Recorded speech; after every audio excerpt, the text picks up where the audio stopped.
Koolilõpetajatel on ees erialavaliku aeg. Kuna Orvakivi on ehituse ja remondisaade, siis uurime, millised on ehitajaks õppimise võimalused. Oma esimese küsimuse esitame Ehituse Ettevõtjate Liidus. Milline on tänane ehitussektori seis ja milline on perspektiiv? Kas ehitajaks ikka tasub õppida? No ehitussektori seis on täna keeruline, et tuleb mainida, et ega antud majanduskriis ei jäta puutumata ka ehitussektorit. Vaatamata keerulisele olukorrale ma pean ütlema, et ehitussektor vajab ikkagi tänapäeval väljaõppinud ehitajaid rohkem kui kunagi varem. Ja tänastele sisseastujatele võib-olla ütleks ikkagi nii, et kuigi võib-olla sektor tundub täna langudes, siis 3 aasta pärast, kui nad lõpetavad, on kindlasti majandus pöördunud kasvule, sealhulgas ka ehitus. Ja häid ehitajaid vajab ehitussektor alati.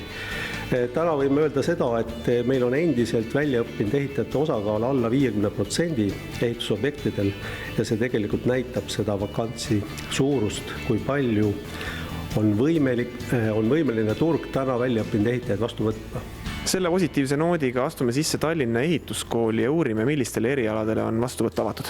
Tallinna ehituskoolis on avatud vastuvõtt kõigile praktiliselt traditsioonilistele ehituserialadele. Et kui me ehituskoolist laias laastus räägime, siis meil on 3 valdkonda. Kõige laiem on muidugi ehitus, siis on veel puit ja kolmandaks on elekter, mis on siis nagu toetavad valdkonnad. Aga kui me räägime puhtalt ehitusest, siis võime rääkida konkreetselt müüritöödest ehk laiast mõttes ehitaja. Õppekava järgi on ta küll kivi- ja betonkonstruktsioonide ehitaja.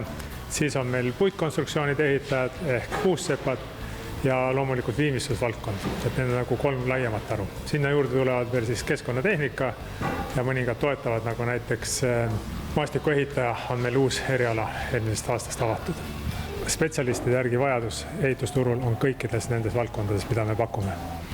No, ehituskool täiendab ka niisama huvilisi, mitte päevases õppes olevaid. Mis võimalused erinevate kursuste raames on?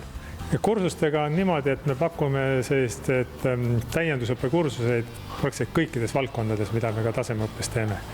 Ja need kursused on hästi populaarsed, kuna enamus nendest on rahastatud ka ESF-i rahadega, nii et inimesed ise praktiliselt maksma ei pea, siis aastas kuskil 400 õppijat on meil ka täiendusõppes.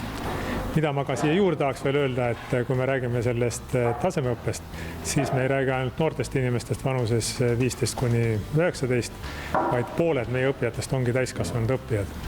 Ja selleks, et neile võimaldada õppimist Tallinna ehituskoolis, on siis kool võimalikult paindlik. Me pakume neile võimalust õppida siin õhtuti, tsükliõppes ja ka töökohapõhises õppes.